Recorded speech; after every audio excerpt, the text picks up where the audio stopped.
Bonjour, bienvenue. Nous allons parler aujourd'hui de la case 224 quand on fait les déclarations de revenus fonciers. Donc pour ceux qui sont au réel et qui doivent détailler toutes leurs charges, on a depuis déjà l'année dernière une nouvelle ligne, la ligne 224 et 224 bis. Et la bis concerne les travaux de rénovation énergétique. Apparemment, cette case avait vertu de nous apporter une déduction qui peut aller jusqu'à 21 400, le double de ce que l'on peut faire d'habitude, 10 700 sur le revenu global. Et là, on nous a dit, si tu fais des travaux énergétiques, je vais être super sympa avec toi, tu vas pouvoir déduire 2 fois plus sur ton revenu global. C'est génial, non ? Eh bien, on va voir que peut-être pas. Des fois, ils nous font des faux cadeaux. Et justement, pour pas tomber dans le piège, je te propose de rester jusqu'à la fin pour bien comprendre comment fonctionne cette case et si vraiment elle s'avère pertinente. Avant toute chose, quand on parle de travaux et de travaux déductibles des revenus fonciers, il va falloir être vigilant sur la nature des travaux effectués. Il faut que ce soit des travaux de rénovation, d'embellissement, de réparation. En revanche, tout ce qui va être reconstruction, agrandissement, t'oublies, ça viendra en déduction de la plus-value au moment de la revente. Mais les travaux qui doivent être déductibles des revenus fonciers ne s'entendent que sur les travaux donc d'embellissement, de rénovation. Donc tu refais la salle de bain, la cuisine, les peintures, le carrelage, tout ça, c'est bon. Mais va pas casser des cloisons, faire des agrandissements, une terrasse, une extension. Ce n'est plus déductible des revenus fonciers. Premier point, pour que ce soit déductible également, et j'ai mon pense-bête, faudra faire attention à la date. Combien de fois je vois des personnes qui me donnent des travaux à déduire, mais la date ne correspond pas. Et attention, entre la date du devis et de la facture, c'est la facture qui compte. Tu as fait les travaux en décembre, mais par contre, tu reçois la facture au mois de janvier, désolé, en janvier, tu payes ta facture, ce sera donc pour l'année prochaine. La localisation du chantier, donc là aussi, le libellé de la facture, soyez extrêmement vigilants. Il ne faut pas que ce soit l'adresse de ton domicile. Il faut que l'adresse qui figure sur la facture soit l'adresse du chantier. Combien même tu peux avoir l'adresse de ton domicile pour recevoir la facture, mais il faut qu'il y ait la mention chantier à l'adresse ici. Et il faut que tout soit précisé clairement que les chantiers a bien été fait à telle adresse. S'il y a confusion, ça ne marche pas. Les détails des travaux, je viens de t'en parler initialement, tous ne sont pas déductibles. Si au niveau de ta construction, tu fais à la fois des travaux déductibles et à la fois des travaux non déductibles, tu feras 2 factures. Donc, être extrêmement vigilant quand on a sur le même chantier 2 types de postes. Maintenant, dans les travaux, on va voir qu'il y a les travaux énergétiques et non énergétiques. Et là encore, ce qui m'intéresse, c'est l'astuce fiscale pour en donner le moins possible aux percepteurs et faire en sorte que ces travaux soient non seulement déductibles, mais te permettent de payer le moins d'impôts possible. On regarde ça. En effet, quand tu as des loyers, imaginons quelqu'un qui perçoit des loyers à hauteur de 20 000 € par an et qui fait des travaux, donc notamment énergétiques, pour 50 000. Eh bien, on va t'expliquer que du coup, tu te retrouves en déficit, tu as plus de charges que de recettes et tu as donc 30 000 de déficit. Ces déficits, tu vas avoir 2 options.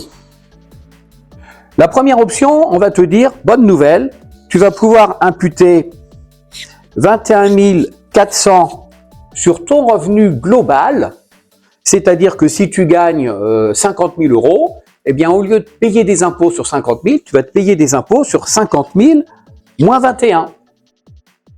Donc c'est plutôt une bonne nouvelle, tu vas fortement gommer ton impôt. Si tu es dans la tranche à 30, tu vas quasiment tout descendre de la tranche à 30 et peut-être un petit bout dans la tranche à 11. Donc tu vas pouvoir gommer une grosse partie de tes impôts sur ce qu'on appelle le revenu global. Et le reliquat, parce que j'ai 30 000, les 21 400 c'est bien, mais là il me reste 8 600, je fais quoi? Eh bien les 8 600, ils ne sont pas perdus, eux ils sont en report pour générer du déficit foncier pour les années suivantes.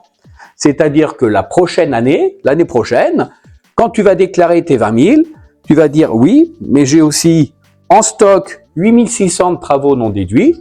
Donc tu vas pouvoir les déduire de tes revenus locatifs et du coup, moins payer d'impôts sur tes revenus locatifs. La différence entre les deux, elle va être que sur le revenu global, l'impact, il porte uniquement sur ce qu'on appelle la tranche marginale d'imposition, c'est-à-dire ta tranche d'impôt 11, 30, 41%. Alors que ici, quand tu es sur les revenus locatifs, l'économie d'impôt, elle va porter à la fois sur ta tranche d'impôt, mais aussi sur ce qu'on appelle les prélèvements sociaux qui, eux, sont de 17,20%. Et du coup, quand tu choisis l'option 2, tu vas pouvoir dire, bah, écoute, moi, je veux pas mettre mes déficits dans les travaux énergétiques, je les mets dans la case travaux normales. OK. Ben, c'est dommage parce que tu n'auras que 10 700 que tu vas pouvoir déduire, mais tu vas pouvoir les déduire de ton revenu global. Donc, ça va impacter immédiatement ta tranche marginale d'imposition. Et le reliquat, les 19 300 qui te restent, tu vas pouvoir les imputer sur les revenus fonciers de l'année prochaine. Et là, ça aura un impact sur ta TMI, plus les prélèvements sociaux. Si tu es dans la tranche à 30%, ben, l'impact, ça veut dire 47,20. Alors que là, ben, l'impact aussi, c'est toujours 47,20. Sauf que je préfère avoir ma réduction d'impôt ici. Ben, du coup, je vais carrément gommer mon revenu, mon loyer l'année prochaine. Puis même pire, si ça met 2 ans, c'est pas très grave parce que les revenus fonciers qui sont en report, j'ai 10 ans devant moi pour pouvoir complètement les écouler. Donc, le piège ici serait de dire, bah, si je choisis l'option 1, je vais pouvoir réduire très vite mon impôt, mais l'impact sera minime parce qu'il sera uniquement sur ma tranche marginale, par exemple 30%. Donc, je vais pouvoir déduire 21 000 sur une base de 30% et le reliquat sur la base de 47,20. Alors que si je fais ça, je vais avoir seulement 10 700 à 30%. Donc, la première année, bah, c'est vrai que c'est un petit peu moins d'avantage fiscal. Mais par contre, à partir des années suivantes, tout ça, ça va être à fond dans ma tranche globale.